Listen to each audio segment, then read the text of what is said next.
Good Wednesday morning, friends, or afternoon, or evening, or whenever you happen to join.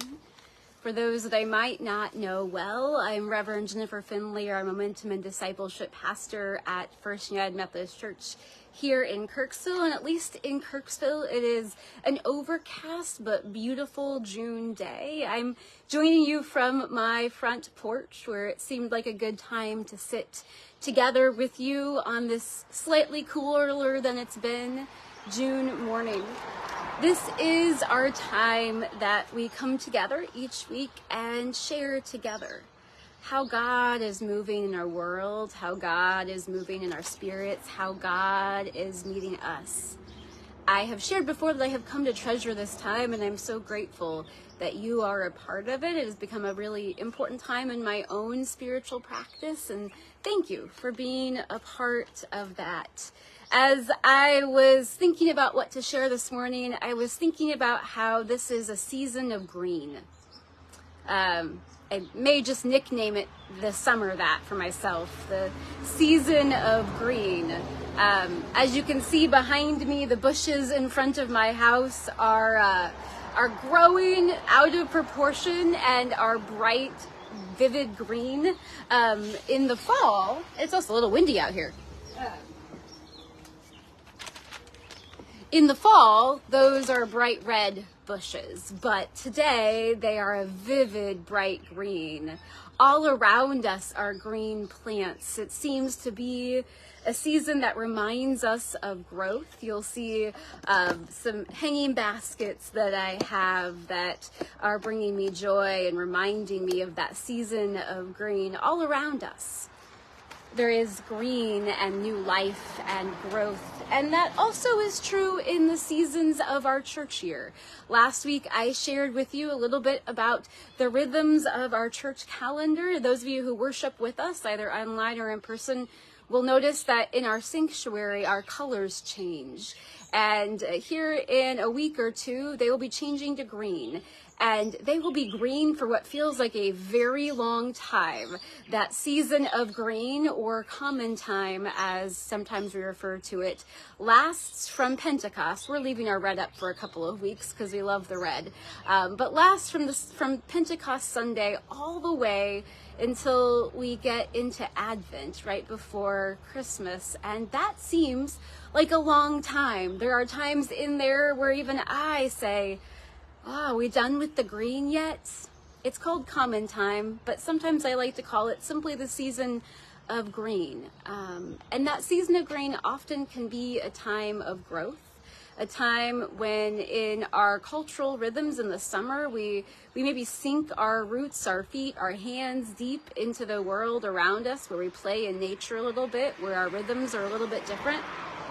I was reminded about the power of a season of green, of a season of growth, quite a while ago now. I think this was probably almost 13 years ago at this point, which seems a little hard to believe. But I was at a church. I was serving a church in the mountains of Western North Carolina, and I was leading children's ministry, and I had this cross on my windowsill in my office. Some of you may have heard this story. This was a cross that was given to me as part of my graduation from Duke Divinity School, and it is made from the same stained glass as one of the windows there. It was given to all of the graduating students as a reminder of our time there, as a way to hold on to God in a tangible way, as a reminder of our calling.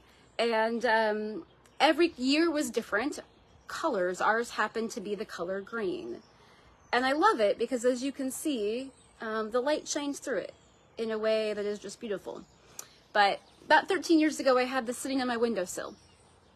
And I think Nathan must have been first grade maybe at that point. One of my young kiddos at church walked into my office and picked it up. Now, he was a little bit of a precocious kid. He had insights that sometimes seemed beyond his years, but he was also just a regular first grader.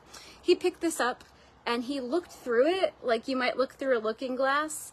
And he just looked at me matter-of-factly and said, "Everything looks different through this." And absolutely, he was simply talking about the fact that when you look through the glass, everything looks different.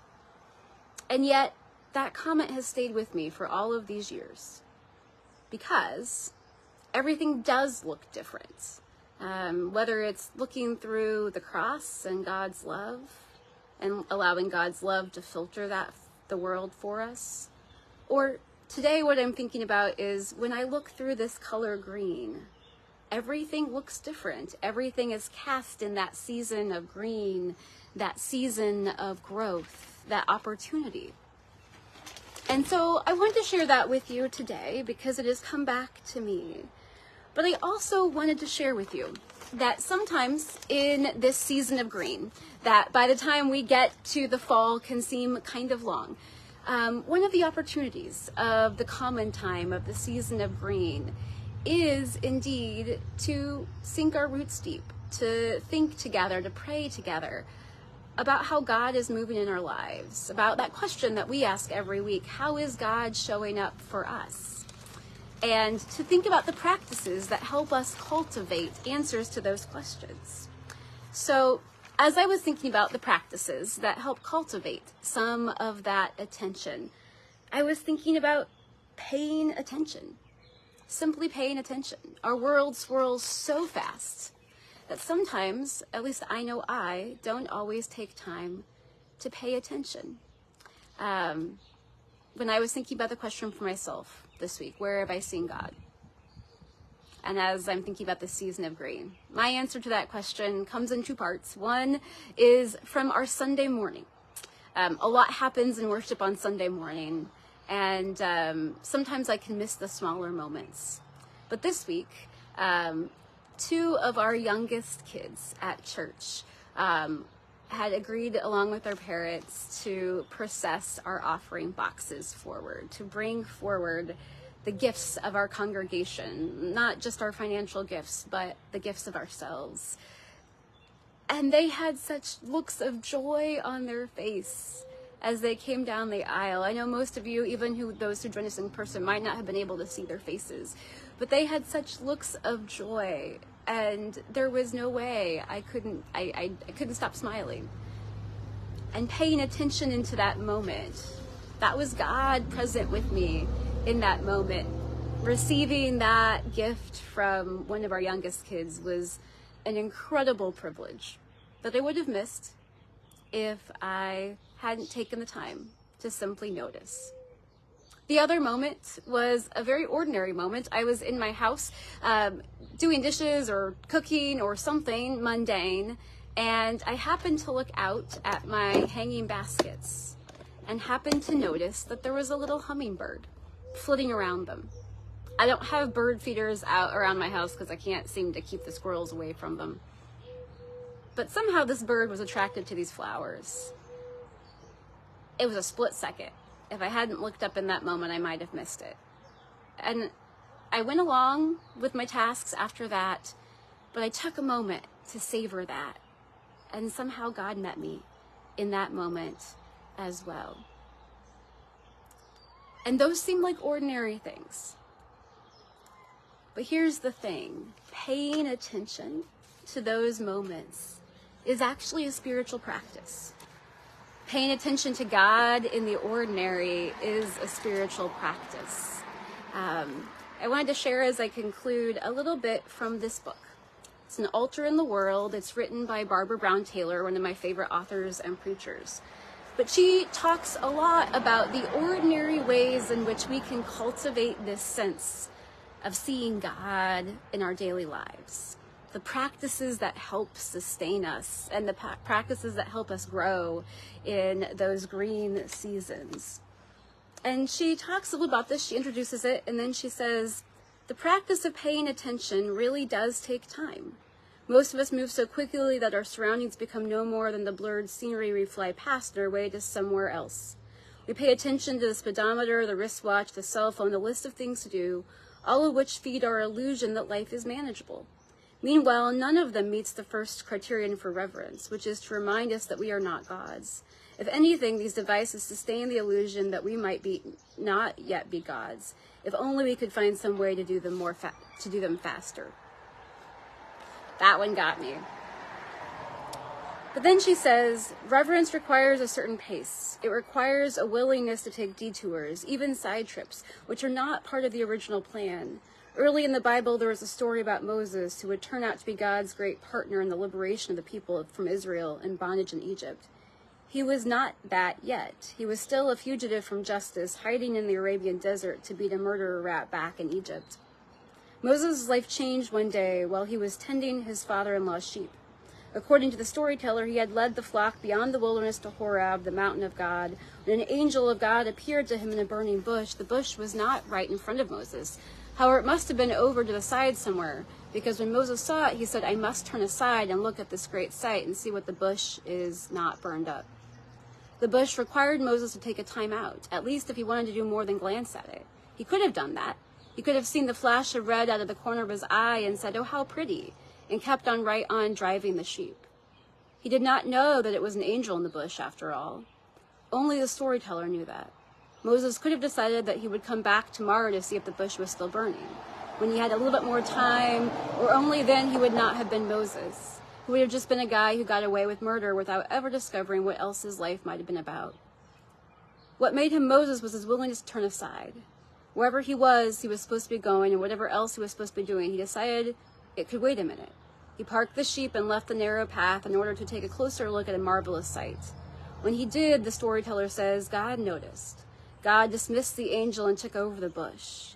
When the Lord saw that he had turned aside to see, God called to him out of the bush, Moses, Moses. Here I am, Moses said, and the rest is history.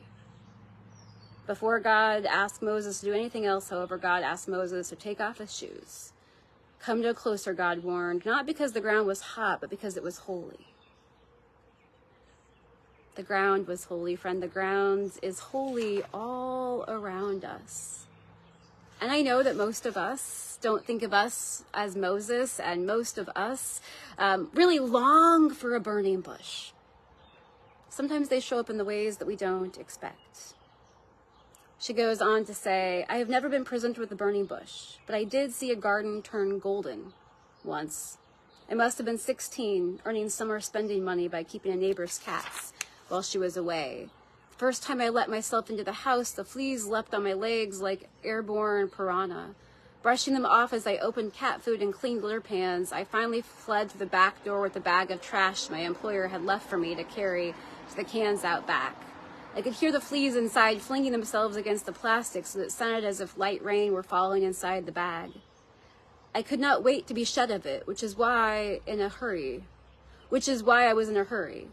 On my way to the cans, I passed a small garden area off to the left that was not visible from the house. Glancing at it, I got the whole dose of loveliness at once. The high arch of trees above, the mossy flagstones beneath, the cement bird bath, the cushiony bushes, the white wrought iron chair, all lit by stacked planes of sunlight that turned the whole scene golden.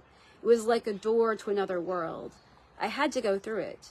I knew that if I did, then I would become golden too. But first I had to ditch the bag. The fleas popped against the plastic as I hurried to the big aluminum garden cans near the garage. Stuffing the bag into one of them, I turned back toward the garden, fervent to explore what I'd only glimpsed in passing. When I got there, the light had changed. All that was left was a little overgrown sitting spot that no one had sat in for years. The smell of cat litter drifted from the direction of the garbage cans. The garden was no longer on fire. Now, she doesn't use that as a sad story. She simply acknowledges that sometimes we are called to turn aside and to watch the garden turn golden. I love her perspective on this. And she finishes this by saying, the practice of paying attention is as simple as looking twice at people and things you might just as easily ignore. To see takes time, like having a friend takes time. It is as simple as turning off the television to the Songless Songbird. Why should anyone do such things? I cannot imagine unless one is weary of crossing days off the calendar with no sense of what makes the last day different from the next. Unless one is weary of acting in what feels more like a television commercial than life. The practice of paying attention offers no quick fix for such weariness, with guaranteed results printed on the side. Instead, it is one way into a different way of life, full of treasure for those who are willing to pay attention to exactly where they are. Friends, I don't know about you, but I know that sometimes our world can leave us weary. The practice of paying attention brings us joy, brings us peace, brings us life. It's not always easy, and it certainly isn't a quick fix. But invitation today, will you join me in this green season of paying attention together, whether it's to the hummingbirds or to the kids or to the sound of birds, or in my case, as I started filming on my front porch, to a little black cat who is not mine but has seemed to adopt my porch and was sitting right below my feet as we started this time together.